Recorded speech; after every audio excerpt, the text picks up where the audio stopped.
حکمت فرعونی. حکمت ارباب دین کردم عیان، حکمت ارباب کین را هم بدان.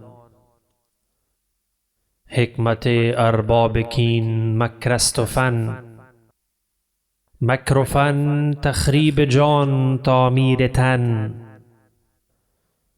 حکمتی از بند دین آزاده یی، از مقام شوق دور افتاده یی. مکتب از تدبیر او گیرد نظام، تا به کام خواجه اندیشد غلام. شیخ ملت با حدیث دلنشین، بر مراد او کند تجدید دین. از دم او وحدت قومی دو نیم، کس حریفش نیست جز چوب کلیم. وای قومی کشته تدبیر غیر، کار او تخریب خود تعمیر غیر. می شود در علم و فن صاحب نظر، از وجود خود نگردد با خبر. نقش حق را از نگین خود سترد، در ضمیرش آرزوها زاد و مرد. بی نصیب آمد ز اولاد غیور، جان به تن چون مرده یی در خاک گور. از حیا بیگانه پیران کهن، نوجوانان چون زنان مشغول تن. در دلشان آرزوها بی ثبات، مرده زایند از بطون امهات.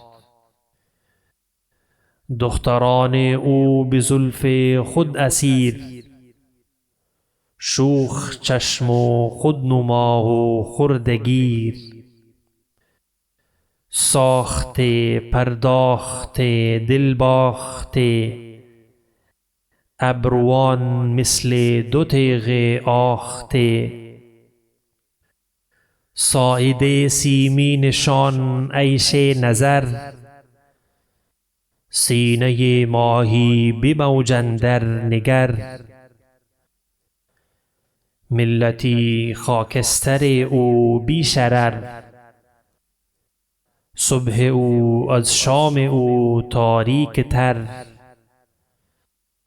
هر زمان اندر تلاش ساز و برگ، کار او فکر معاش و ترس مرگ. منعمان او بخیل و عیش دوست، غافل از مغزند و اندر بند پوست. قوت فرمان روا معبود او، در زیان دین و ایمان سود او.